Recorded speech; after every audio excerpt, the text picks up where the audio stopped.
เป็นหอดเลยเด้นี่เอ้ยบ่ต้องห่วงเดี๋ยวไอ้มือเลยเด้ไอ้ไปหาแทนแน่นอนมึงไปหาไผ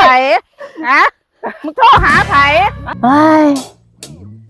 เฝ้ามาแล้วเรื่องเมียมันน่าเบื่อที่สุดเลยมึงเห็นว่ากูขี้ร้ายป่ะนี่มึงว่ากูบ่มีบ่กี่เกิกกักอย่างเงี้ยเมียนี่ก็ได้แต่กูบ่คิดน้ำข้วยหน่อยกูออกใหม่นี่กูหนีจากมึงละเด้เมียนี่ข้วยหน่อยกูมันออกใหม่มันกินนมบ่ทันเป็นซื่อๆดอกมึงอย่าเกรงหลายเมียมือได้กระจมบอกมาแล้วมันศูนย์โทรหากิ๊กก่อนนะเมียนี่มึงโผดโผแห้งแท้มึงว่าขี้ละลายคือกูนี่มึงอึดอยากบ่จำเมียนี่เอ้ย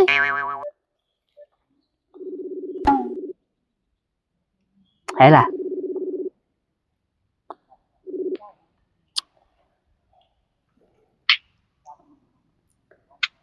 ฮัลโหลเฮ็ดหยังอยู่โอ้ยนอนทาอยู่นี่ล่ะไปสายนอกพอเห็นมาหลายมือโอ้ยก็อยู่นี่ล่ะเลี้ยงข้วยคือเก่านั่นล่ะเจ้าอยู่จะได้กว่านี่นอนทาอยู่นี่ล่ะมองเก่านั่นแม่มือใดสิมาหาควายมันยังยากอยู่คือบ่เห็นหน้าอ๋อมึงกล้ามาลากบอกโทรศัพท์มึงบอกกับไผว่าบักดิมึงกูสิไปเบิ่งมึงไกลๆคือบ่เห็นหน้าอุ้ยล่ะยามใดสิมาขึ้นฮอดแล้วเด้นี่อ้ายคือฮอดคือกันเอ้ยใจเย็นงานมาหาเนี่ยว้ายอันคุณลาจักหน่อยก่อนให้เมียเผื่อก่อนเดี๋ยวอ้ายสิไปหาเอง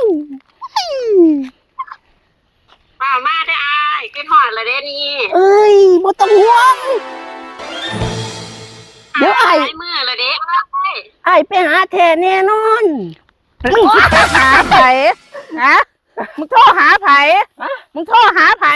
บ่ได้โทรหาอีไหนอยู่ในโทรศัพท์นี่ผู้ใดมันไผอีหยังมันผู้ใดหาไผหาผู้ใด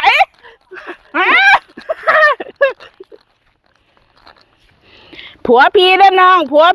องถ้ามึงอยากลองมึงกับกูต้องตายคนไปข้างนึงแหละก่อนมึงกับกูสิตายมันผัวกูตายก่อน